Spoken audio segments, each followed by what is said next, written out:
Hello, ladies and gentlemen, and welcome to History with the Bard. Give me just a second here, I forgot to turn something off. There we go. Tonight, due to a request from somebody that I know, I guess, we're going to talk about Grigori Rasputin. This is a historical figure from Russia around the time of World War One. For the uninitiated, I suppose. That there's a lot of mystery and intense legends around his person, but not a whole lot of people actually know anything about Grigori Rasputin. And the person who asked me to do this was very interested to find out about Rasputin, so let's dash some hopes. So, we've heard a lot of things about him throughout history, and honestly, historians can't figure out what the hell they want to call him either. He's either a charlatan, and a holy fool, and general all-around occultist asshole, or he's just this holy man who was largely treated like shit by the Russian court because he was really good buddies with the royal family. No, I won't. We're just going to go ahead and begin so you'll shut up. Okay, so, like I was saying, Grigori Rasputin is revered as a lot of different things. He's revered as a mystic, as someone who... That's not what I wanted at all. Stop that. Scoot. There we go. He's regarded as a mystic. He's regarded as a holy fool. He's regarded as a holy teacher. He's regarded as a charlatan. And he's also regarded as a devout Russian Orthodox. A member of the Russian Orthodox Church. We should build up a calendar first, so I guess pottery. This feels any jungles, though? I don't fucking know. Let's go pottery. As a devout member of the Russian Orthodox Church.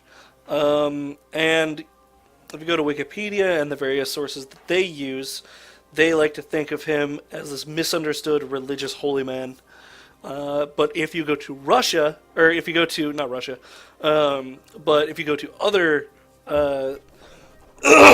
other texts, other sources, they will very gladly talk about how shit of a human being he was, and how he was a charlatan and a deceiver.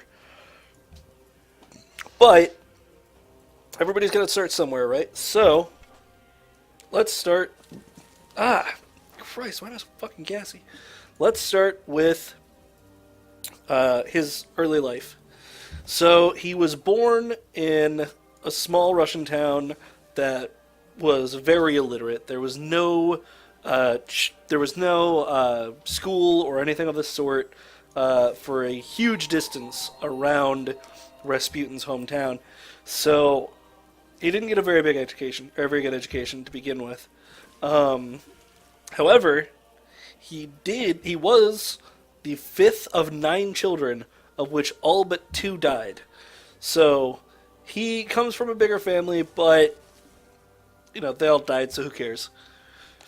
He was also already known as a child in his younger years for being odd, I guess. He had physical tics that would come out here and there, but somehow he was still very charismatic and magnetic. People very much wanted to talk to him and understand what he was thinking. But whatever. So his early life is pretty uneventful.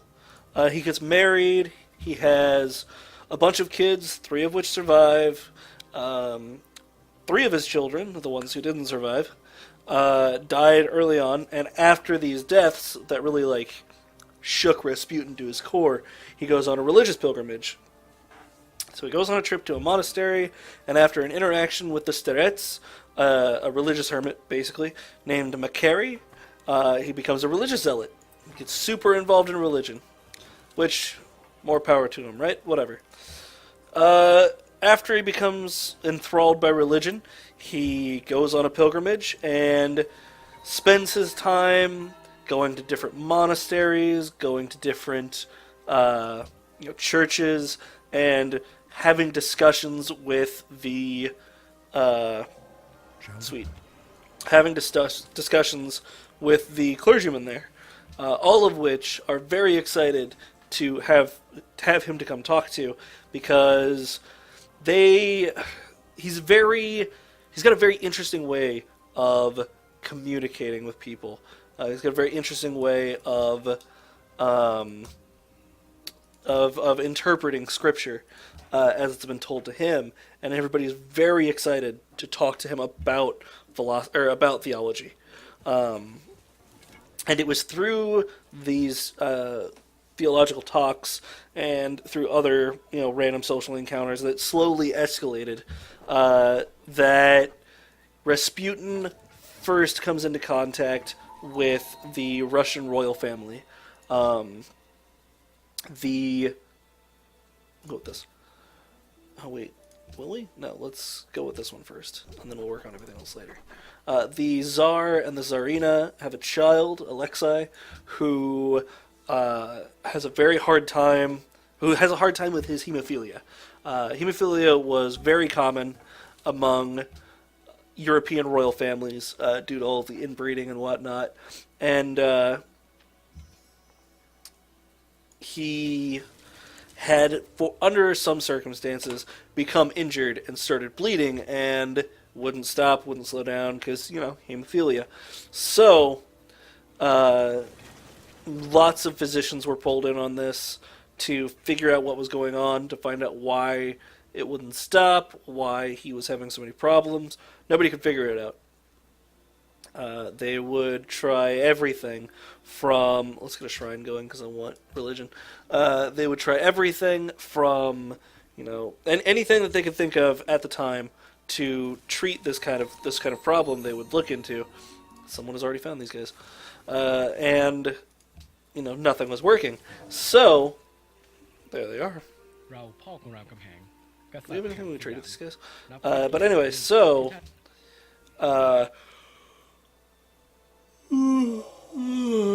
Crap. Anyway, like I was saying, so the Tsarina, the name or the title given to the Tsar's queen, basically, was desperate, looking for anything she could get to save her son, and through common social lines, she found out about Rasputin. And was like, whatever, I'll try anything at this point, who cares? So she calls in Rasputin, and somehow, because we have no idea how this has happened to this day, he manages to cure the boy's hemophilia, and stop him from dying from this incident.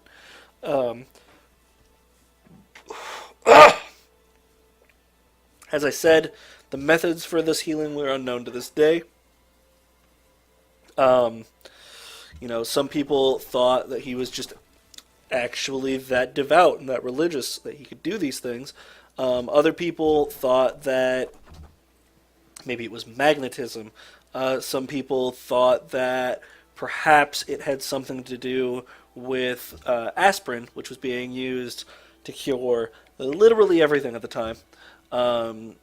And something to do with aspirin and him taking the boy off of it, as aspirin causes blood to thin. No one knows. There's no actual documentation of it. It's just how it happened. But because of this, he hits it off with the Tsarina and the Tsar, and he becomes very closely tied to the royal family, almost inseparably, honestly.